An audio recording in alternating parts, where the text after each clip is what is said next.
सरकार की जय। श्री वृंदावन धाम की जय। श्री रजरानी की जय। श्री श्याम सुंदर भगवान की जय। जय जय श्री राधे श्याम।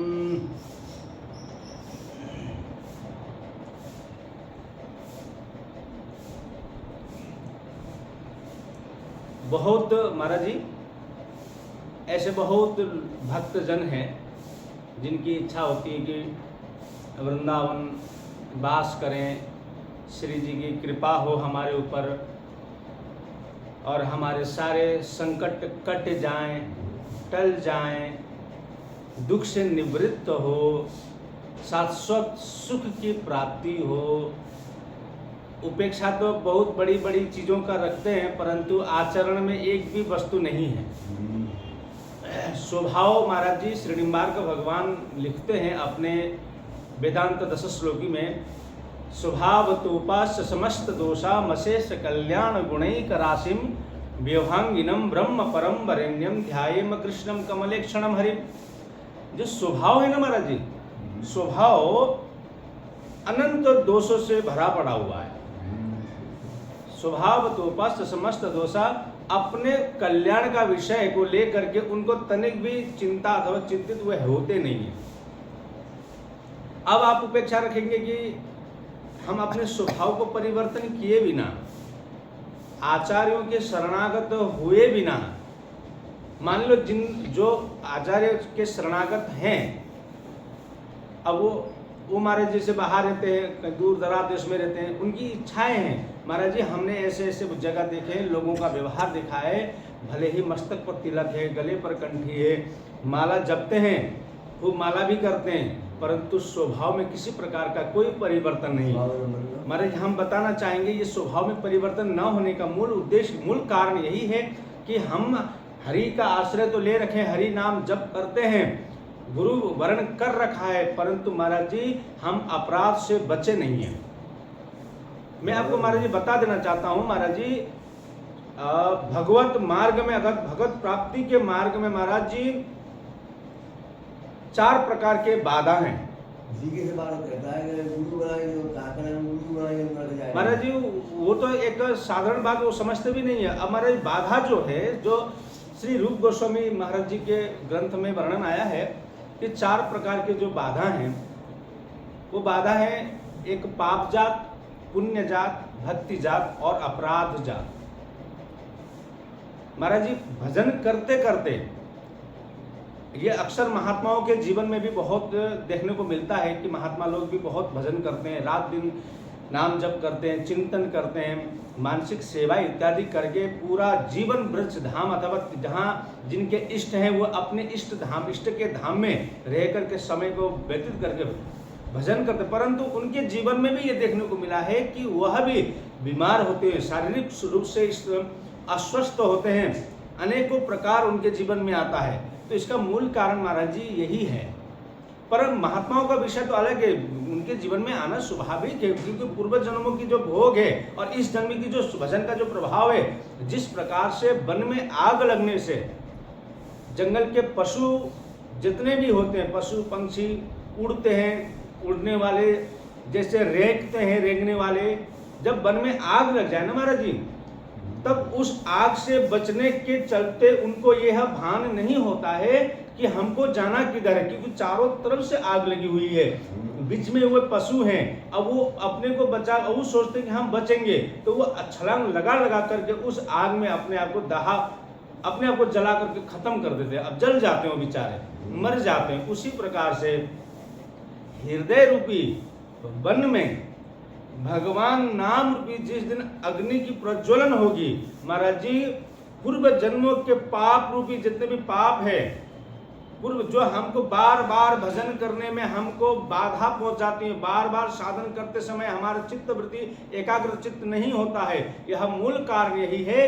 कि हमारी जो पूर्व जन्म का जो हमारा जो हमने कर्म किए हैं, जो गलत कर्म हैं हमारे, जो प्रारब्ध के रूप में जो हमारे जीवन में लिखे गए हैं, जो हमको भोगने हैं, वो सारे पाप महाराज जी भगवान नाम रूपी अग्नि हृदय रूपी वन में जलाते ही वो सारे पाप जलने लग जाते हैं, और उस समय साधक को सावधान रहना चाहिए कि अब इस समय मेरे पाप का नाश हो रहा है। यदि हमारे मन में चित्त वृत्ति अशांत है, हमारा मन एकाग्र चित्त नहीं है, शांत नहीं है, एक जगह स्थिर नहीं है, तो उस समय उस साधक को जोर जोर से राधा नाम का संकीर्तन करना चाहिए, जोर जोर से अपने उपासक का नाम का जप करना चाहिए। महाराज ये सब पूर्वजनों की पाप है, ये सब पाप के, इसको बोलते हैं पाप जात बोलते हैं। तो उस समय साधक को माला टांगने की आवश्यकता नहीं होना चाहिए, माला न टांगे। उस अगर ऐसी स्थिति हो रही है हमारे जीवन में तो महाराज जी भजन में और तीव्रता लाने की वो है। भजन में जितने, जैसे महाराज जी श्री हरिदास ठाकुर उनकी जो आवेश थी ना महाराज जी भजन में, उनकी जो भजन का जो आवेश था, वो प्रातः काल उठ करके ठाकुर सेवा करके रसोई बना करके भोग लगा करके पाते थे। तो उनको वो प्रतिदिन महाराज जी 3.5 लाख नाम करते थे। तो उनके भजन में बाधा पहुंचता था ये सेवा भी। महाराज जी तब ये बिल्कुल सावधान रहे कि साधक ये ना समझे कि भाई हमने माला छोड़ दिया है तो माला का बदले हम सेवा कर रहे हैं, कदापि ऐसा ना करें। साधन अपनी जगह पर है, माला अपनी जगह पर है, सेवा अपनी जगह पर है, परंतु बिना से महाराज जी एक और प्रसंग हमको स्मरण में आ रहा है कि रूप गोस्वामी को बार बार स्वप्न में, श्री गिरिराज जी की बात है, गिरिराज जी में स्वप्न आदेश हो रहा है, बार बार स्वप्न आ रहा है कि एक बाल गोपाल सिंह ठाकुर जी उनको स्वप्न दे रहे हैं कि मुझे निकालो यहाँ से। तो उन्होंने सोचा कि चलो स्वप्न है, एक आध दिन पहले, आज कैसे हो गया पता नहीं, ऐसा कुछ हो गया होगा, ऐसा सोच करके उस बात को ध्यान नहीं दिए। दूसरे दिन में वही सपना, विगत कई दिनों से एक ही सपना आने पर गांव के ब्रजवासियों को एकत्रित करके उन्होंने अपने उस मन की जो सपने की जो बात है उसको कहा। स्वप्न की बात कहते उस जिस जगह से सपना आ रहा था, जिस जगह पर ठाकुर जी गढ़े थे, उस जगह पर जाकर के जब खोद करके निकाला तो वहां पर श्री ठाकुर जी निकले। अब वो रूप गोस्वामी जी सारा समय अब ठाकुर जी को देने लगे। अब जो 3 लाख नाम जप करते थे प्रतिदिन, 3 लाख से हट करके 2.5 लाख हुआ, 2.5 लाख से 2 लाख हुआ, 2 लाख से 1 लाख हुआ। ऐसा कर रहे थे तो उनके मन में एक बात सहसा विचार आया कि ठाकुर सेवा तो मेरी हो रही है, परंतु जो नाम में जो मेरी रुचि थी, जो नाम में जो निष्ठा था, जो मैं नाम प्रतिदिन जपता था, वो आज नाम हमसे कम होते जा रहा है। ऐसा विचार करके श्री सनातन गोस्वामी के पास नंदगांव आकर के श्री रूप गोस्वामी ने अपनी सारी वृत्तांत को कहा। तो श्री सनातन गोस्वामी ने कहा कि जहां से तुमने ये ठाकुर जी लाए हो वहीं ले जाकर के गाड़ दो, और कहो, उनसे कहो कि अन्य कोई उपासक को पकड़ लेना, अन्य कोई सेवक को पकड़ लेना, परंतु आज मेरा नाम छूट रहा है। मेरा नाम छूटने का, मैं सब कुछ छोड़ सकता हूं पर भगवान नाम नहीं छोड़ सकता हूं। महाराज जी श्री कौन से थे, श्री भगत को कहा, श्री कुम्मन दास जी हल जोत रहे थे। श्री श्रीनाथ जी बगल में बैठ करके श्री कुम्मन दास जी से बात कर रहे, कुम्मन दास जी बात भी कर रहे और हल भी जोत रहे। इतने में श्री श्रीनाथ मंदिर में आरती के लिए घंटी बजी। आरती के लिए जैसे घंटी बजी तो श्री कुम्मन दास जी ने उस हल को, बेल को खोल करके तुरंत वहां से दौड़ लगाने लग गए। फिर श्रीनाथ जी ने कहा कहां जा रहे हो?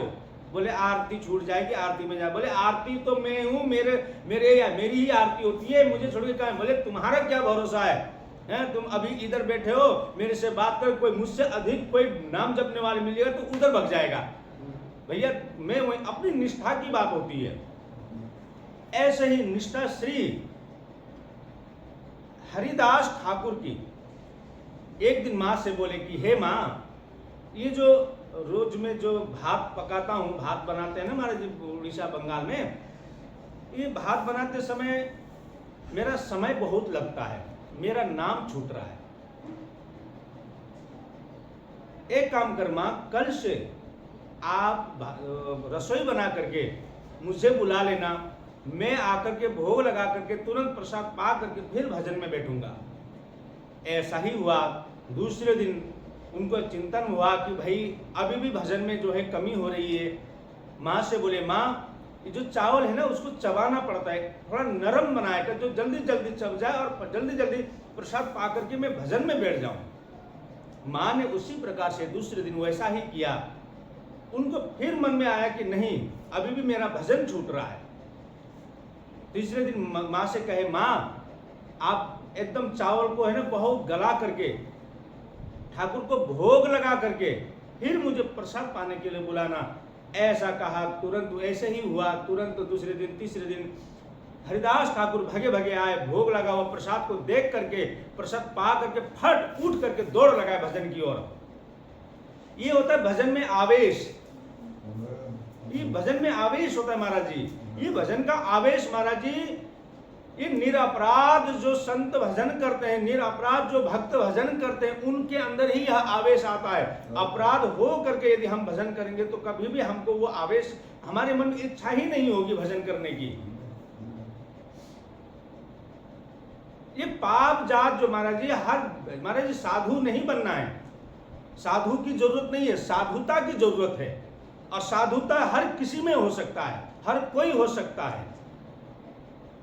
जीवन में साधुता की जरूरत है महाराज जी। यदि जीवन में साधुता है सर, पर हित सरस धर्म नहीं भाई, पर पीड़ा सम नहीं अधमाई।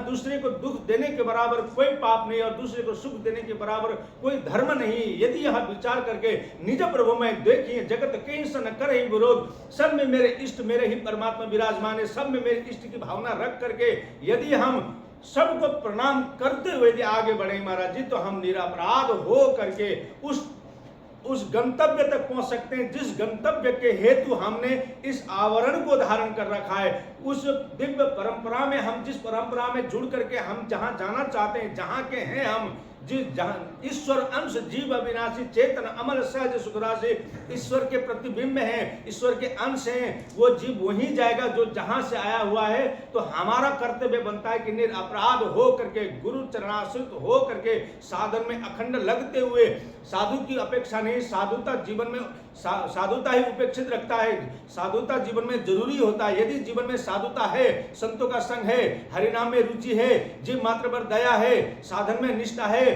धाम का आश्रय है, तो महाराज जी हम उस स्थान को प्राप्त करेंगे जिस स्थान को प्राप्त करने के लिए अनंत अनंत ब्रह्मांड में अनंत अनंत बड़े बड़े महान मुनि महान ऋषि जो आंख बंद करके जो समाधि में बैठे हुए हैं, उनको प्राप्त नहीं हो रही है, वो गति को श्री जी हमको कृपा करके प्रदान कर देती हैं। परंतु अपराध रहित हो करके ये पाप जाते महाराज जी कभी हमको साधन में आगे बढ़ने नहीं दे रहा। और दूसरा है महाराज जी पुण्य जात। और कभी कभी होता है महाराज जी, भजन एक भी नहीं करते हैं तो एक माला कभी कभी फालतू हो जाता है, तो बाहर निकलते हैं तो शत्रु भी हमको प्रणाम करता है ना। कल तक द्वेष बुद्धि रखने वाला आज हमको राधे राधे बोलेगा। महाराज जी अगर इस प्रकार की कोई लीला हो रही है तो साधक हमेशा तुरंत ये सोचने लग जाता है कि आज मैंने 2-4 माला फालतू किया था, उसका प्रभाव है ये सावधान रहें। ये आपके माला का प्रभाव नहीं है, ये आपके भजन का प्रभाव नहीं है, ये आपके पुण्य सुकृति का प्रभाव है।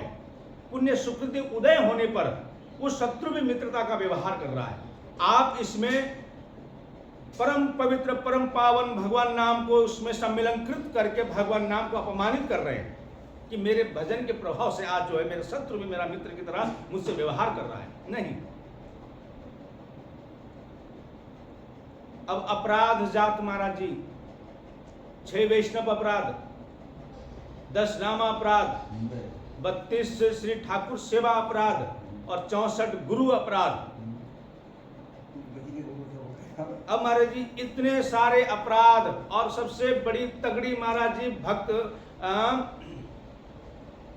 भक्ति जात, मान बड़ाई ईर्ष्या है, क्या था महाराज जी वो मान प्रतिष्ठा सुग्रह वृष्टा ऐसे कुछ बोलते हैं, है ना महाराज जी। यदि हमको महाराज जी एक बात बताऊं आपको, अपमान पचाना अत्यधिक सहज है परंतु सम्मान पचाना बहुत कठिन है, बहुत कठिन है। ये भक्ति जात महाराज जी यह विचार करें कि जो भी आपके प्रति अनुकूलता का व्यवहार हो रहा है संसार जगत में, तो यह समझ लेना है कि आपकी भक्ति में दरार आ रही है। फिर जो रूप गोस्वामी जी कहते हैं 5 प्रकार के बाधा हैं। पाप जात वो लय, विक्षेप, अप्रतिपत्ति, रसस्वाद, स्वाद और कषाय। लय, विक्षेप, अप्रतिपत्ति, कषाय। लय, विक्षेप, अप्रतिपत्ति, रसाय, कषाय क्या था फिर भूल गया।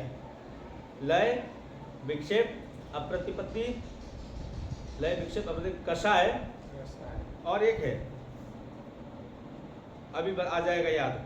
महाराज लय का मतलब होता है भजन में निंद्रा आना। माला करते समय नींद आ जाती है, माला करने बैठने की झपकी आने लग जाती है।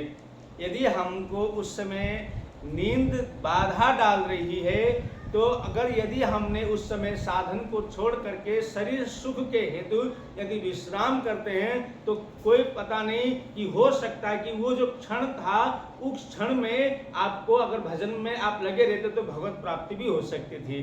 तो आचार्य कह रहे हैं कि लय कभी यानी कि निंद्रा कभी ना हो। भजन में निंद्रा नहीं। श्री राधा बाबा रात भर सोते नहीं थे। उनके सेवकों ने पूछा कि प्रभु आप सोते नहीं हो, इसका कारण क्या है? तो बाबा बोलते थे कि आशिकी में नींद कैसा, जिससे वह प्रेम हो जाए उस प्रेमी को कैसे नींद आएगा। वैसे ही यदि हमें भगवान के नाम पर भगवान में प्रीति हो जाए तो उस भक्त को नींद कैसे आ सकती है? नींद कैसे आ जाएगी? नींद नहीं आ सकती है। लय, विक्षेप, माला करते हैं, माला करते समय अगर दिमाग में बहुत काम याद आ रहा है, बहुत बातें याद आ रही है, बार बार माला को उठा करके निकाल करके देखते हैं सुमेरु आया कि नहीं आया, माला का सुमेरु माला पूरा हो रहा है कि नहीं और कितनी देर है, बार बार निकालना बार, ये विक्षेप है। ये बिल्कुल साधकों को सावधान कर रहे हैं आचार्य जन कि इस प्रकार की विकृति बिल्कुल ना आने दें। बिल्कुल शांत स्वभाव होकर के मन को स्थिर करते हुए बार बार अगर यदि मन हमारा मन विषय की ओर जाता है, मेरो मन अनंत कहाँ सुख पावे, जैसे उड़ी जहाज को पंछी फिर पुनि जहाज पे आवे। यदि हमारा मन बार बार विषय की ओर जा रहा है तो हमारा कर्तव्य बनता है कि उस मन को पुनः हम उसी जगह पर ले आए, श्री जी के श्री चरणों में लाएं। विक्षेप ना हो, बार बार माला निकाल करके बार बार न देखें। यदि उस समय यदि आपने माला रख करके आप संसारिक कामों में अपना समय देंगे तो हो सकता था कि भाई जो समय आपने उस समय माला जिस समय टांग दिया उस समय आपको भगवत कृपा प्राप्त होना था हो। यदि भगवत कृपा प्राप्त होना था तो वो तो छूट जाएगा। आचार्य सावधान कर रहे हैं कि इस प्रकार की विकृति जीवन में आने ना दे। कभी भी हमारे मन में ये दुविधा न हो कि कब माला पूरा हो, कब इसको विक्षेप कहते हैं। महाराज जी कषाय, तीसरा कषाय का मतलब महाराज जी क्रोध। एक बार के क्रोध से 6 महीने का भजन नष्ट होता है। यदि एक बार हमने क्रोध कर दिया किसी के प्रति, महाराज जी माने क्रोध करने के भी कई प्रारूप हैं। किसी के हित के लिए कह रहे हो आप। यदि हम महाराज जी कोई भजन जैसे मान लो हमारे पास आते हैं, माला करते हैं, है ना, अब अगर वो बहिर्मुख होकर के साधन छोड़ करके बाहर आवारों की तरह अगर डोलने लग जाए तो हमारा कर्तव्य बनता है कि उसको फटकारें, डांटें। इस प्रकार की जो डांट है, क्रोध है, यदि आपके एक क्रोध से यदि वो विमुख जीव भगवत सन्मुख होता है तो क्रोध करने में कोई दोष नहीं है। यदि आप हर बात को, हर छोटी छोटी बात को लेकर के द्वेष करते हो, क्रोध करते हो, तो आपके 6 महीने का भजन नष्ट हो जाता है। अब महाराज जी अप्रतिपत्ति, अब गुरुदेव ने तो कह दिया है कि भजन करो, माला करो, हरिनाम करो। कोई 16 माला करता है, कोई 32, कोई 64। पर महाराज जी भजन तो करते हैं, परंतु भजन में महाराज जी रस नहीं आ रहा है, भजन में सुख नहीं मिल रहा है। वो जो सुख महाराज जी, सुख कैसे मिल सकता है? महाराज जी हम जिह्वा से नाम तो जब अपराध के कारण हमको महाराज जी उस भजन में सुख नहीं मिलता है। रोते हैं भगवान के लिए आगे दरबार में खड़े होकर के, महाराज जी वो भगवान वास्तव में भगवान के लिए नहीं रोते, अपनी विपत्ति को सामने रख करके रोते।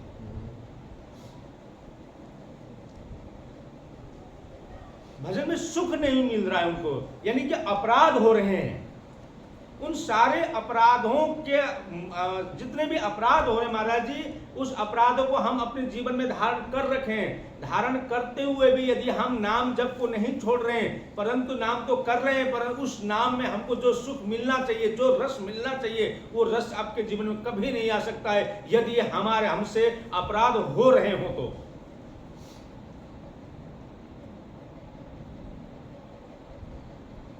लय, विक्षेप, अप्रतिपत्ति, कषाय और रसस्वाद। पांचवा महाराज जी रसस्वाद। हम भजन जरूर करते हैं, माला जरूर करते हैं, परंतु इंद्रियों की जो वासना है, इंद्रियां जो है हमारी, वो इंद्रियां भोगों की ओर जाकर के उसमें आनंदित हो रहा है। भजन कर रहे हैं तो भजन करेंगे तो लोग हमसे जुड़ेंगे तो हाँ दान दक्षिणा चढ़ाएंगे, आश्रम होगा, मठ होगा, इन कल्पनाओं में खोया हुआ है।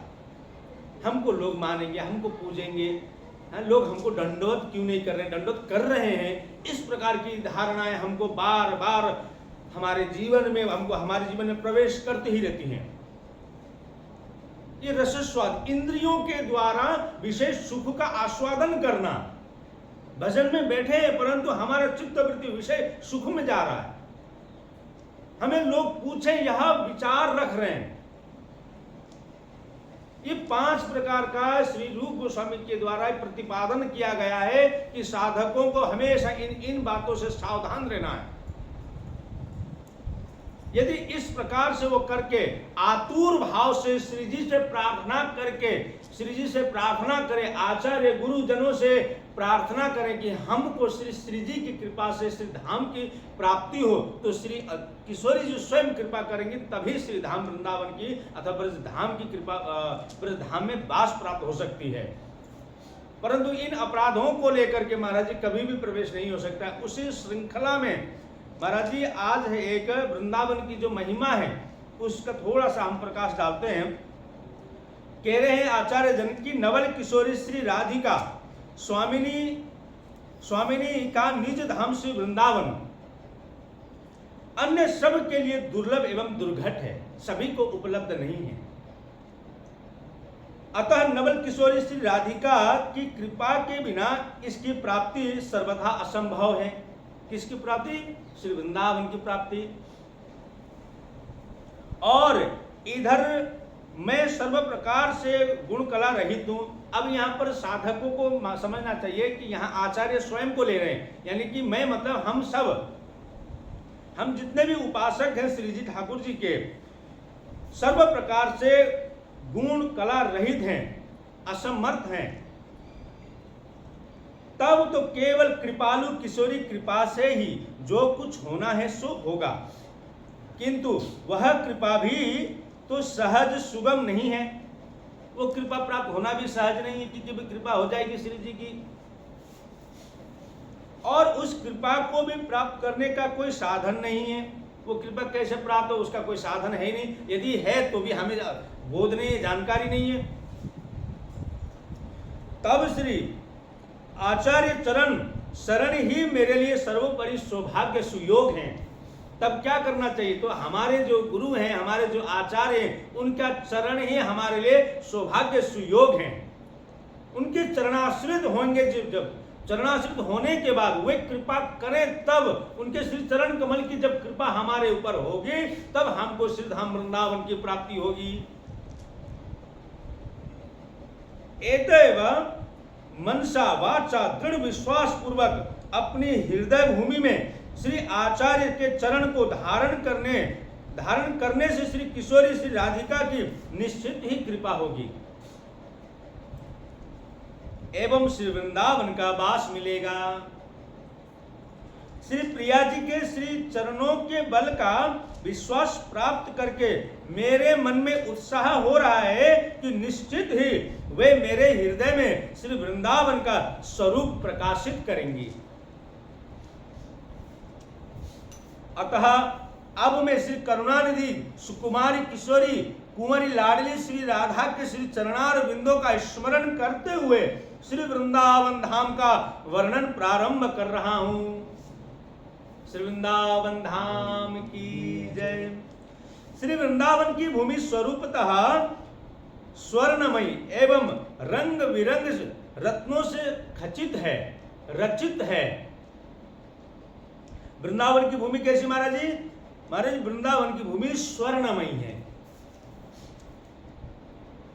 एवं रंग बिरंगे जो रत्न हैं उससे खचित हैं, जो आश्चर्यमय एवं विलक्षण निसर्ग से पूरित हैं और जहां छवि सौंदर्य की तरंगे उड़ती रहती हैं।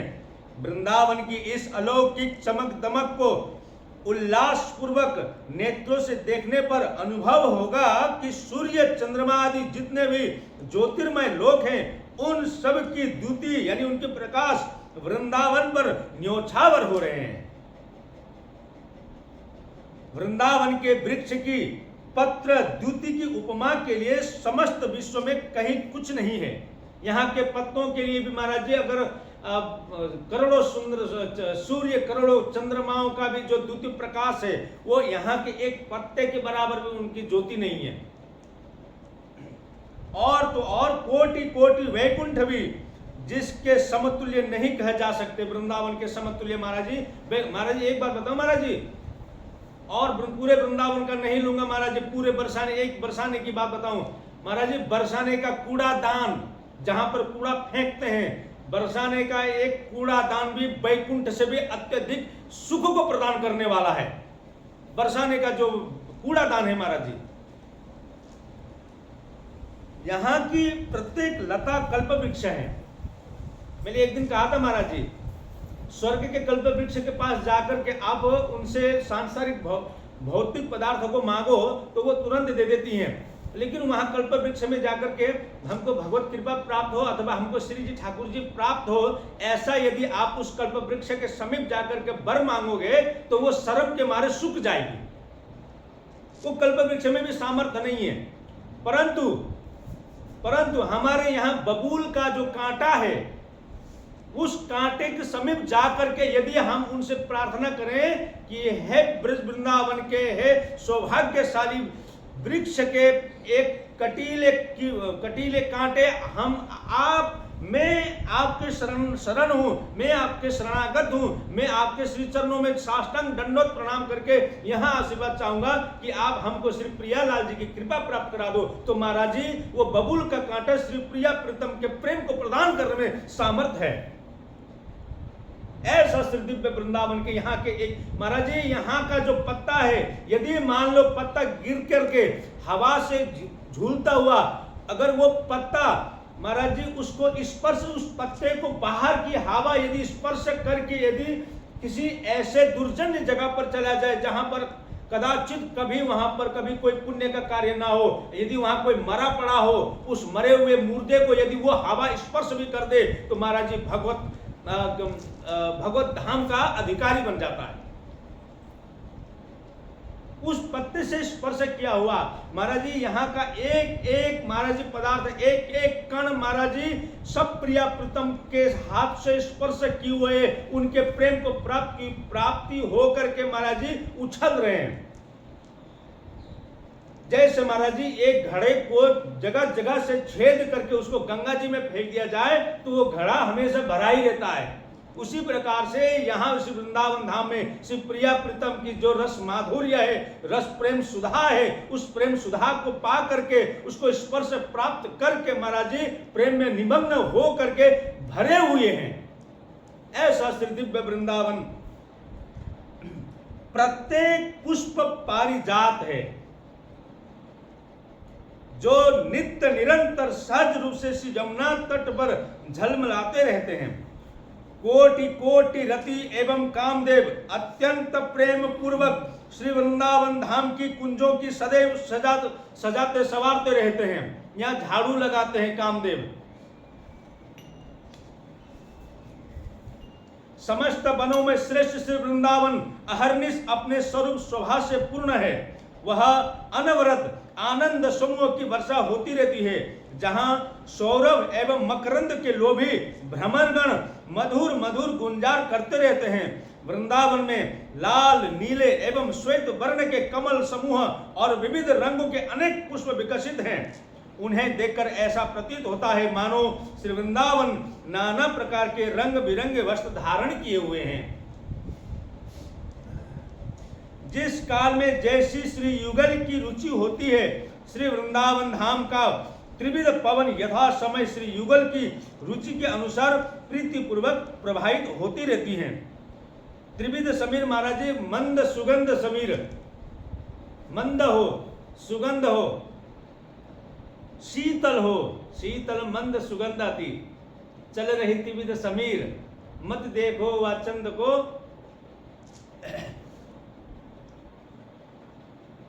श्री वृंदावन धाम आनंद धाम है, जिसे मूर्तिमान चातुर्य ने स्वयं श्रृंगारित किया है और जो उज्जवल श्रृंगार केली संपत्ति से सदा परिपूरित है। वृंदावन की अधिष्ठात्री देवी श्री वृंदा सखी मूर्तिमान श्री वृंदावन स्वरूप ही है। श्री युगल के मन में जब जिस प्रकार की रुचि उत्पन्न होती है, तब वह वृंदावन के स्वरूप की वैसी ही रचना कर देती है। यानी कि रुख लिए सन्मुख रहे जानी सजीवनी मोर, तू मेरी हितु सहचरी ताते कहतो तो। महाराज जी, श्री जी के हृदय में जो भावना उत्पन्न हो ही नहीं है, होने वाली है, उस भावना उत्पन्न होने से पूर्व सखी सहचरियां उसी प्रकार की सारी व्यवस्थाएं रचा देती हैं। ऐसे श्री वृंदा सखी श्री युगल के मन के भावों को देख करके सेवा परायण रहती हैं। एतैव नवल युगल श्री नवल युगल की प्रीति के लिए वह श्री वन की छवि को प्रतिक्षण नए नए रूप में सजाती रहती हैं। इस प्रकार श्री युगल के हृदय के मर्म को जानने वाली वृंदा सखी उन्हें सुख करती रहती हैं, उनको खुशी करती रहती हैं। फल फूलों से आच्छादित सुखद लता द्रुममय अद्भुत रस युक्त वृंदावन का गुणगान नवल श्री लाडली लाल भी करते रहते हैं। वृंदा सखी के उस सेवा से अत्यधिक प्रसन्न होकर उन्होंने सजाए हुए उन सारे पूरे वृंदावन को, उस वृंदावन को देख करके उस सखी की प्रशंसा अथवा वो वृंदावन का श्री युगल वर विहारिणी दोनों प्रशंसा करते रहते हैं कि आज श्री वृंदा सखी ने आज वृंदावन को ऐसा सजाया मानो कि एक टक इनको निहारता ही रहूं। आपस में चर्चा करते हुए गलबैयां दे करके श्री प्रिया प्रीतम श्री दिव्य वृंदावन में विहार करते रहते हैं।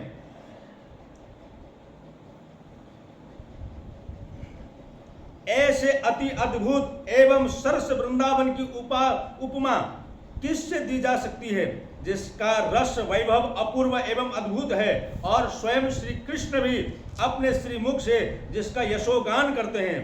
वृंदावन का न आदि है न अंत है, अर्थात जो अनादि अनंत है और नित्य सुखद है, जिसको त्रिगुणात्मिक माया प्रपंच का पवन भी स्पर्श नहीं कर सकता है, ऐसा श्री दिव्य वृंदावन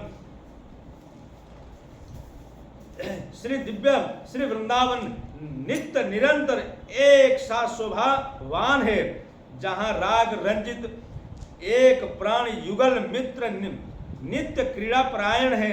नित्य वृंदावन में अति सुंदर सुकुमार तनुधारी सुख राशि नव किशोर युगल अपनी मंद मृदुल मुस्कान से सब सखियों के मन एवं प्राणों को मोहित करते रहते हैं। लोक विलक्षण श्री वृंदावन श्री लाडली लाल का निज धाम है, जहां वे सरस प्रेम में भीगे हुए सदा खेलते रहते हैं। रससार प्रेम के आस्वादन में तन मन रंगे और सरस विहार में ही अटके गौर श्याम श्री युगल वृंदावन धाम से कभी बाहर निकलते ही नहीं। इसीलिए तो यह वृंदावन सुहाग का बाग है, जिसने युगल को प्रेम रस में पगा रखा है, जहां रूप एवं रंग के मूर्ति रूप युगल कुसुम वृंदावन रूपी प्रीति लता में सदा खिले रहते हैं। युगल के प्रेम सुधा रस से पूरित सखियों के प्रफुल्ल नैन भृंग निरंतर श्री युगल छवि का रसपान करते रहते हैं। श्री वृंदावन में श्री युगल किशोर की मुख चंद्र कांति सदैव झलकती रहती है, जिसे निरख कर चकोरी सखियों के नेत्र शीतल होते हैं। महाराज जी, प्रिया प्रीतम के हर एक क्रियाओं को, हर एक लीलाओं को समस्त सखी परिकर अपलक नेत्रों से उस सुख का आस्वादन करती रहती हैं। वहां उस सुख को महाराज जी वो ये भाव रखती हैं कि प्रियालाल जी को यदि यद किंचित कहीं सुख का अभाव हो, वो जो सुख हमको प्राप्त हो रहा है प्रिया प्रीतम के लीलाओं का दर्शन करके, उनको उनके लीलाओं का दर्शन, उनका दर्शन, उनकी जो बोलन है, उनकी जो चलन है, उनकी जो हसन है, उनकी जो मृदु मुस्कान है, उन चीजों से जो सुख सखियों को प्राप्त हो रहा है, वो सुख वे एकत्रित करके वही सुख को सिर्फ प्रिया प्रीतम के ऊपर में न्योछावर कर देती हैं, ताकि इनकी जो सुख है इस सुख में कभी कोई कमी नहीं आए। अपना सुख को लेकर के सिर्फ प्रिया प्रीतम के सेवा में कोई सखी नहीं है, जितने भी सहचरी सखीगण हैं सब प्रियालाल जी को सुख देने मात्र के लिए हैं। वृंदावन अलौकिक अति अपूर्व है एवं रस का मूल है, तो भी संसार में प्रकट है। इसमें समवयस नवयुगल किशोर युगल पुष्प की भांति स्वच्छंद रूप से सदा विकसित होते हैं, पुष्प की तरह, फूल की तरह। जैसे नव फूल फूल जाए, दोनों फूल एक साथ फूले हुए और दोनों ही एक साथ रहते हैं, उसी प्रकार से वृंदावन में श्री श्यामा श्याम अखंड फूलों की भांति फूल की तरह खिले रहते हैं, अखंड प्रसन्न मुद्रा में रहते हैं, बड़े आनंदित रहते हैं, सुख से रहते हैं, सुखमय प्रसन्नता पूर्वक उनके मतलब रोम रोम में समा हुआ है। उस प्रफुल्लित समाहित जो सुख है, उस सुख से बार बार उस सुख को देख करके समस्त पूरे वृंदावन के लता पता, वहां के वट वृक्ष खग मृग पशु जितने भी हैं, उस सुख को अपने अंदर में अघोटने की प्रयत्न करते हैं, ताकि उसकी संरक्षण करके हम ये युगल वर विहार श्री नित्य किशोर किशोरी को फिर उनको ही समर्पित कर सकें। ऐसा भाव रख करके श्री वृंदावन ऐसा भाव रखे हुए हैं। श्री वृंदावन के पत्र और पुष्प लताओं के रसिक प्रियतम निर्निमेष भाव से निहारते हुए, महाराज जी बरसात वृंदावन का मतलब होता है कि केवल वृंदावन नहीं, वृंदावन का अर्थ है कि पंच योजन वृंदावन। पंच योजन का अर्थ है महाराज जी वृंदावन, गोवर्धन, बरसानो और नंदगांव। इन पूरे ये संपूर्ण ये चारों को एक करके एक ही संज्ञा में वृंदावन धाम का उपमा दिया है। चारों को एक ही नाम वृंदावन दिया है। और इस दिव्य वृंदावन में जितने भी सखी सहचरियों के द्वारा वहां पर जो वृक्षावली है, जो लता हैं, उनको श्री श्यामा श्याम अखंड निहारा करती हैं, उनको निहारते रहते हैं, उनका दर्शन करते रहते हैं और उनके दर्शन करके स्वयं अत्यधिक आनंदित होते हैं। ऐसे श्री दिव्य वृंदावन है। क्योंकि ये सब नवल किशोरी के कृपा कटाक्ष जल से सिंचे हुए हैं। हमने आपको कहा था महाराज जी कि वृंदावन में जितने भी वृक्षावली हैं वो सब प्रिया प्रीतम के प्रेम रस से सिंचे गए हुए हैं। इसलिए बार बार उन श्री श्याम जी ठाकुर को, या श्री जी की बात नहीं है, ठाकुर जी को उन वृक्षों में भी महाराज जी श्री जी ही नजर आती हैं। क्यों? बोले कि श्री जी के प्रेम से सिंचे गए हुए ये वृक्षावलियां हैं।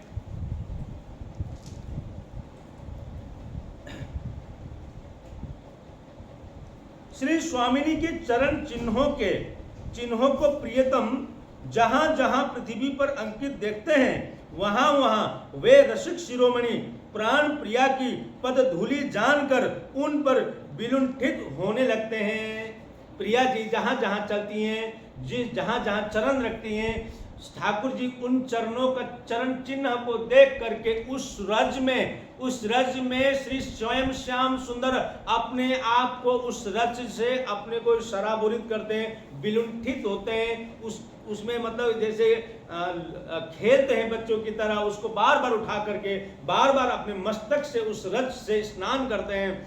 ऐसा भाव है श्री ठाकुर जी के अंदर में। बस धूली जानकर उन पर विलुंठित होने लग जाते हैं।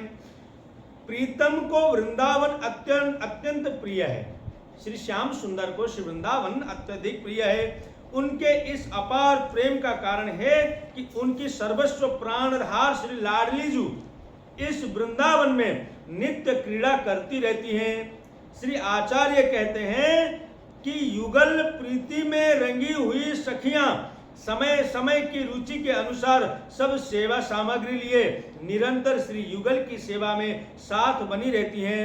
श्री वृंदावन का जितना कुछ वैभव है वह संपूर्णतया वाणी द्वारा नहीं कहा जा सकता, तथा श्री वृंदावन की अतुल प्रेम संपदा को देखकर साक्षात लक्ष्मी भी ललचाती रहती हैं। कोटि कोटि कल्प वृक्ष भी श्री वृंदावन की लता की समता नहीं कर सकती, एवं श्री वृंदावन के रज कण के तुल्य वैकुंठ भी नहीं है, तब अन्य लोगों की तो चर्चा ही क्या है। ऐसा दिव्य वृंदावन की जो महिमा का वर्णन करते हुए श्री आचार्य कहते हैं कि लक्ष्मीपति भगवान नारायण ने अपने श्री मुख कमल से नारद के प्रति कहा है कि मैंने श्री वृंदावन रस को सभी से छिपाकर गोपनीय रखा है। महाराज जी वो भी बाहर प्रकट नहीं करते वृंदावन रस को, स्वयं भगवान नारायण। भगवान के जितने भी अंश कला अवतार हैं वे सभी इष्ट भाव से श्री वृंदावन का सेवन करते हैं। ऐसे श्री वृंदावन का मनसा वाचा अवगाहन ही अभिष्ट है। भगवान शिव, ब्रह्मा और उद्धव के भी मन में निरंतर यह आशा लगी रहती है कि हम सब लता विरुद्ध होकर श्री वृंदावन की रज को सदैव शिरोधार्य करें। ब्रह्मा जी भी चाहते हैं, महादेव भी चाहते हैं, इंद्र भी चाहते हैं, उद्धव जी चाहते हैं कि हम वृंदावन का वृक्ष नहीं, महाराज एक रज का कण ही बन जाए तो भी आनंदित है, उसको भी शिरोधार्य करते हैं। चतुर्मुख ब्रह्मा जी ने श्री वृंदावन की विलक्षणता का किंचित अनुभव किया कि यहाँ प्रत्येक द्रुमलता का जो स्वरूप कुछ और ही है। ब्रह्मा ने अपने सहित वृंदावन में सर्वत्र ही सबको चतुर्भुज में देखा।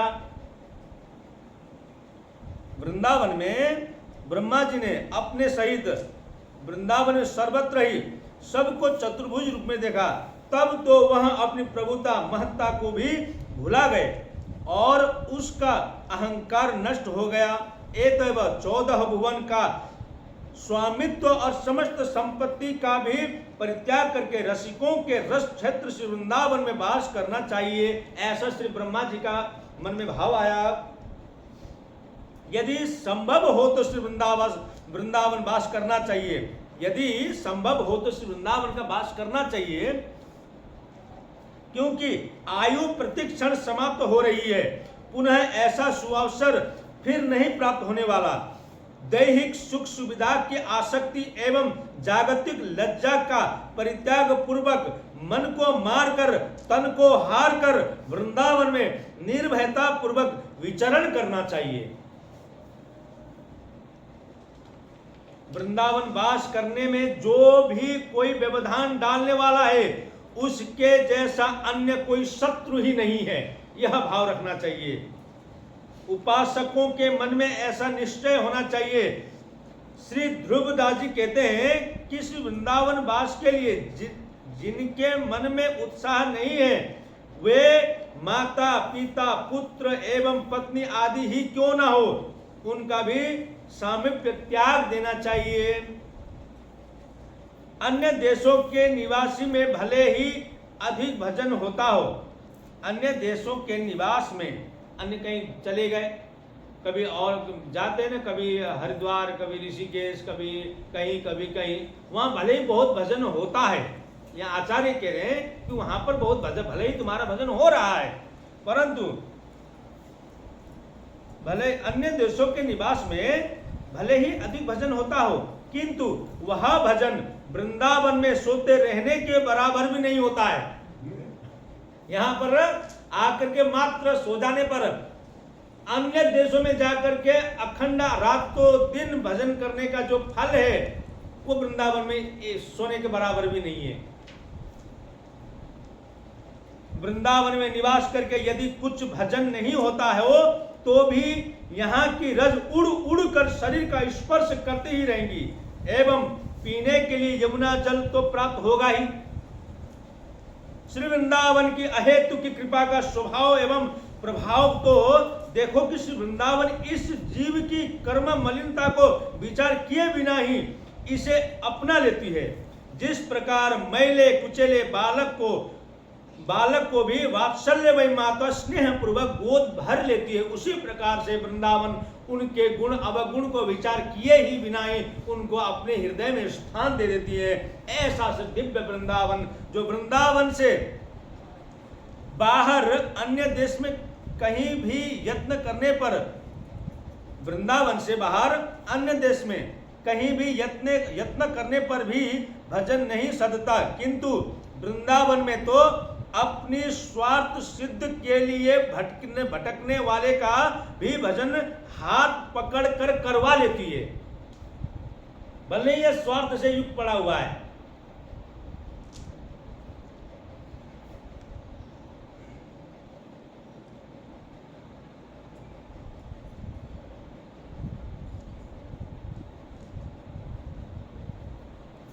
उससे भजन करा ही लेती है। अन्य देशों में बसने से भजन की बात घटती है, किंतु वृंदावन में लौकिक स्वार्थ भी पलट कर भजन हो जाता है। ऐसा श्री दिव्य वृंदावन की महिमा वाली को गाते हुए श्री आचार्य जन यह कह रहे हैं कि वृंदावन को तज के अन्य तीर्थ जो जाए, छाड़ी विमल चिंतामणि कौड़ी को ललचाए। आचार्य बार बार को इस बात को कह रहे हैं कि तुम दिव्य वृंदावन कनक मणि को छोड़ करके दरिद्र की तरफ बाहर जाकर के कूड़े को समेटने के लिए जा रहा है।